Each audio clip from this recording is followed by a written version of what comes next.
Zero பட்ஜெட்ல friends வச்சே short film எடுக்கலான்னு ஷூட்டுக்கு போனா நான் என்னெல்லாம் நடக்க கூடாதுன்னு நினைச்சனோ எல்லாமே ஒண்ணு விடாம நடந்து என்ன மைண்ட் பண்ணிடுச்சு. அது உங்களுக்கும் நடக்காம இருக்கிறக்காக தான் I have a solution for you. Film மேக்கரா ஸ்கிரிப்டை எழுதி முடிச்சுட்டு பட்டாசா எப்படி ஷார்ட் பிலிமை எடுத்து முடிக்கிறேன் பாருன்னு வீராப்பா கிளம்பி ஷூட்டுக்கு போவோம். ஏன்னா அது நம்மளோட படம்ங்கிறனால. பட் அங்கதான் ஒரு பெரிய ட்விஸ்டே இருக்கும். ஃப்ரெண்ட்ஸை வச்சு பண்ண போறீங்கிறனால நீங்க ஆக்டரா செலக்ட் பண்ண ஒவ்வொருத்தரும் ஷூட்டுக்கு லேட்டா வருவாங்க, ஒரு சில நேரம் வராமலே போயிடுவாங்க.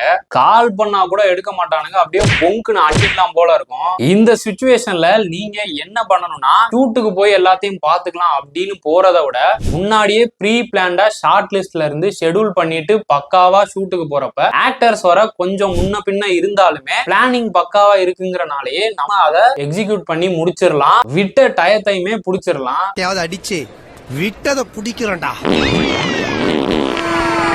எங்க ஊர்ல ஆடு பிடிப்பாங்க, கோழி பிடிப்பாங்க. உங்க ஊர்ல இப்படி விட்டதெல்லாமா பிடிப்பீங்க? இதையும் மீறி தடங்கள் வந்தா டோன்ட் வரி, அதை எப்படி ப்ரீ பிளான்டா பண்ணலாம் அப்படிங்கறத நான் அப்கமிங் வீடியோஸ்ல சொல்றேன். சோ மறக்காம இதே மாதிரி மோர் இன்ட்ரெஸ்டிங் கண்டென்ட்ஸ்க்கு என்ன ஃபாலோ பண்ணிட்டு ஷார்ட் பிலிம் எடுக்கலாம் வா மச்சின்னு கூப்பிட்டு இருக்கிற உங்க ஃபிலிம் மேக்கர் ஃப்ரெண்டுக்கு இதை ஷேர் பண்ணிடுங்க.